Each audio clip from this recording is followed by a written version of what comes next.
Fear the Walking Dead Season 3, Episode 5, Burning in Water, Drowning in Flame.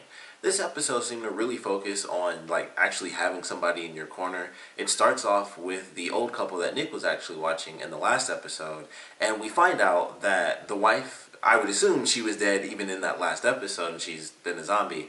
And so, when she would walk around and try to bite him, she, of course, doesn't have teeth because she was older, he would just grab her and dance, but this time maybe it was just, it was like that final moment. Or maybe she wasn't dead in that last episode, but they both knew she was dying.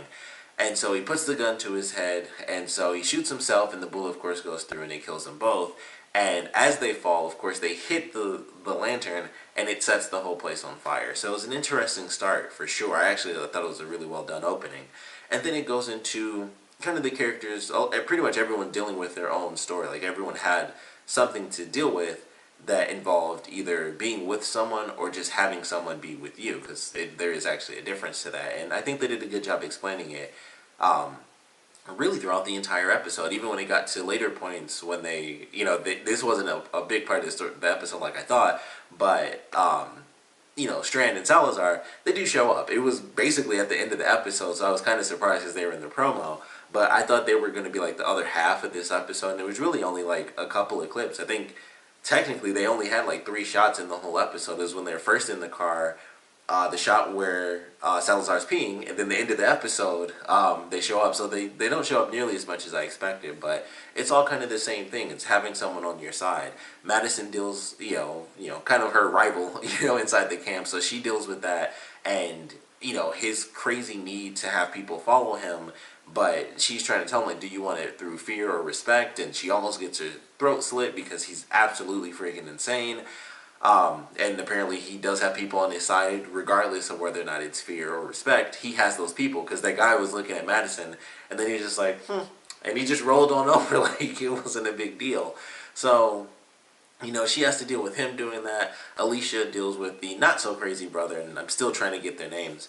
But they end up sleeping together, and they kind of talk a little bit about the past. And for her story, I think it was more, while everyone else was like having someone else with you, for her it was more like self-discovery, like having the original part of yourself with you a little bit. And I thought that was pretty cool too. Like, she talks about how she used to be into art and things like that, but now things are so crazy, it's just like, what's the point? So I thought that was pretty interesting for her character. They didn't go super far with it in this one because they were doing like every single person had a story this time around. So I feel like they might be saving some of this stuff for, future episodes. Like, Alicia, I feel like had, really the least impactful storyline as far as what they could have done with what they started with. So I feel like she might have her own episode, coming, where it kind of picks up where this episode started. So I thought that was pretty cool. But everyone else, I think, has a pretty full arc, because they, of course, have Nick and Luciana, where, she wants to leave, he doesn't, even though he says he'll leave with her and everything, and she knows that that's not true, and he tries to surprise her with the house and stuff. And he has his moment where it's like, okay, well, should I go with her? Should I stay because, my mother and my sister are here? I'm not really sure what to do. And he gets a bit of advice, from the big head of the camp, and he talks about how he knew the people that, were in the house. Like, they were some of the original founders of, this crazy giant camp that everyone's surviving at right now. And he was like, they had this gun above their home. It's like every home needs a gun, and it was just about like making a location your own with the person that you want to be with.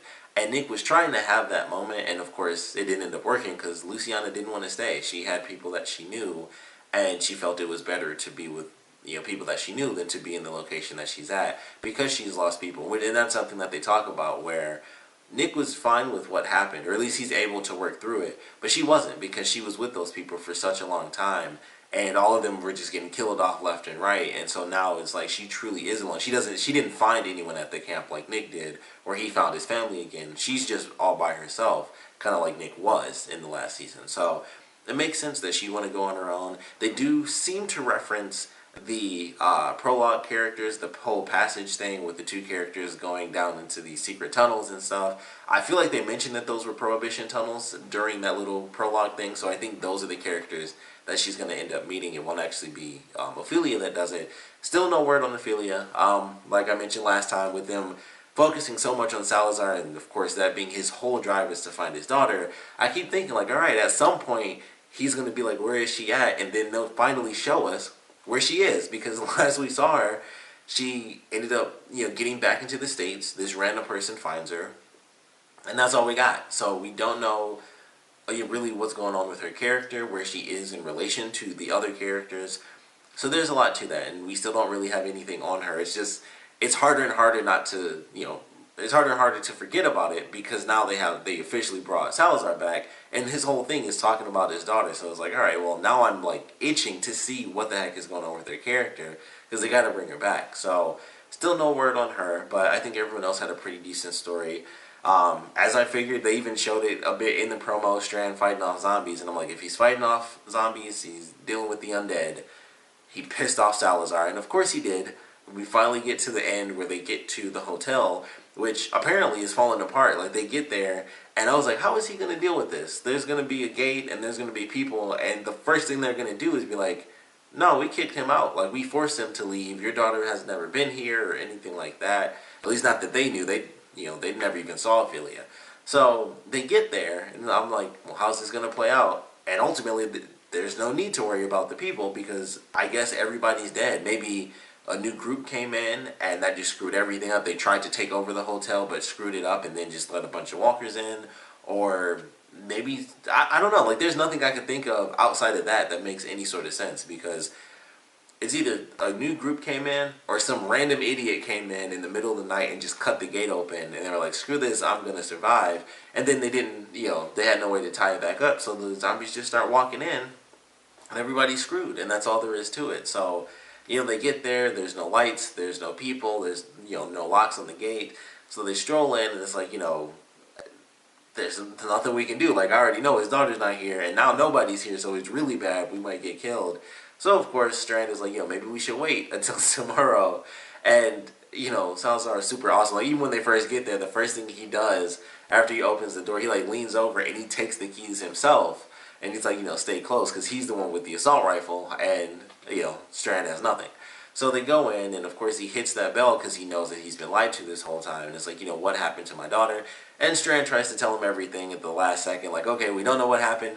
She's probably alive. We don't really know if she's alive. We got here. She didn't want to stay here. She took the truck. We never saw her again.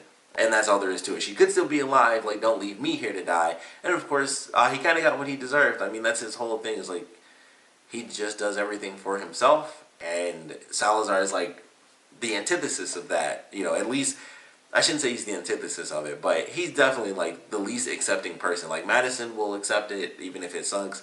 But Salazar is just like, nah, I freaking hate this dude, so I'll leave him to die. Like, I don't really care. So that's what he does. He's like, let's see how you get out of this one. He takes off in the car, and Strand, like, runs back. It seemed like he ran, like, down an alley on the side of the hotel. And that's all we see of him. So I'm very excited for this next episode. Hopefully we'll get to see more of it. They don't show either of them in the promo. But I'm really hoping that we do get to see what in the world is going on with Strand now that he's back at the hotel and it's a complete disaster. So looking forward to how that's going to end up playing out. Glad to see that they did at least go back to the hotel, because I mentioned before how I thought we'd get to learn those characters more, and then it was like, oh, he got kicked out, and then that was it. So I'm glad to see that they actually did take him back to the hotel, and I would assume Salazar is going back to the dam, and they mentioned how, leaving them there will kind of get them attacked by the wolves or, whoever may come along. So I feel like he'll be going back to the dam. We'll see Strand at the hotel. Maybe he'll run into the last couple of people that are left alive. We'll find out exactly what happened.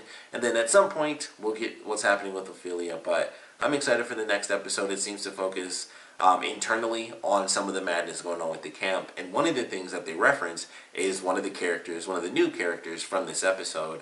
And that's the Native American guy who basically kills off like this little outpost and stuff. And it was a really crazy scene, but when they get up to this outpost and they see the dead bodies, it was like, okay, so they killed these people and stuff and burned the bodies. And then they see this dude who's technically still alive, but his brain is just exposed. Like, they tried to kill him and, like, take a swipe at him, and maybe he ducked but not fast enough, and they chopped a chunk of his brain off. And so his like back of his head is just exposed, and there's just a crow picking at it, and he's like repeating these same lines because like he's effed up, like his brain is exposed, and who knows what other random issues. And that was just a crazy scene that Madison just takes the knife and slowly dips it in his head and then pulls it out.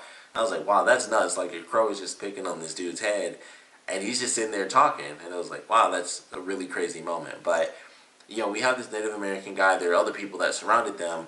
And we find out in the promo that, I mean, at least I'm assuming they were referencing this guy that, kind of held them up and took their shoes and everything. They kind of reference the fact that he's one of the people that did actually help build the camp, and even he doesn't think it's safe. Like, he doesn't think that they should stay there anymore. So, we have this warring faction. It seems to be building up.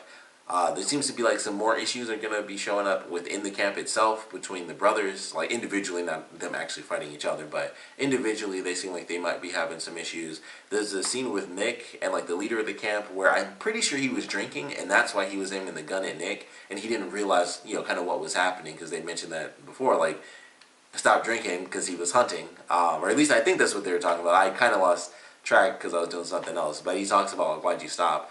And he was like, I was hunting and I almost blew my dick off. So I'm assuming that was the whole drinking thing. But there are clearly some other issues in there that we've seen from previous episodes. So I'm assuming that he was drinking for whatever reason, and maybe it had something to do with the fact that he just lost two of his oldest friends. One of his other oldest friends killed off like the encampment and threatened his son and all this other stuff. So maybe it led him back to drinking, and that's why they had that weird moment where he just picks up a gun and starts pointing at Nick for no reason. So I feel like that's what that scene will ultimately end up being.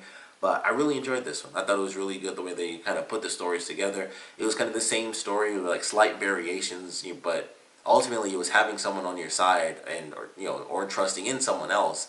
So I like the way they did that. And like I said with Alicia, she had kind of this internal conflict where it was like trusting the older version of herself, or being able to have that former version of herself. So it was very interesting, and I'm excited for this next episode, of course. Would love to know what you guys thought about this one, though, so please comment below. Let me know your favorite parts, your least favorite parts, and I definitely want to know what you guys think is going to end up happening with Strand. I think with the way they ended the episode, that's the storyline I'm looking forward to the most, because even in the promo they show Madison and everyone. Of course, they end up getting to the camp, and there's some stuff going on there. But I'm just like, what is going to happen with this dude? Like, I'm just super freaking curious. He's back at the hotel. What characters is he going to run into? Like, there are all these different questions in my head. Like, what is going to happen? So, would love to know your theories on how his storyline's about to play out now that he's been left alone again, and he's in this crazy situation inside the hotel all over again. It seems like it's going to be the same thing where he ends up finding people inside the rooms again, because that seems like the only logical solution when you got just a bunch of the undead coming after you. So that's what I feel like is going to happen. He'll end up running into maybe a couple new characters, and then a couple of the other characters that were at the hotel beforehand. Like, maybe we'll run into like the main two people, like the main woman and the main guy. I can't remember their names at all because I suck at names. But maybe he'll run into the two of them, and just maybe, possibly the family that he helped, as far as like the baby and stuff like that. So, there are a lot of questions there, but I would love to know your theories on where his storyline is headed now that he's back at the hotel and he's completely alone, surrounded by zombies. And of course, I want to know what you guys thought about this episode in general, so please comment below, let me know, and thanks for watching.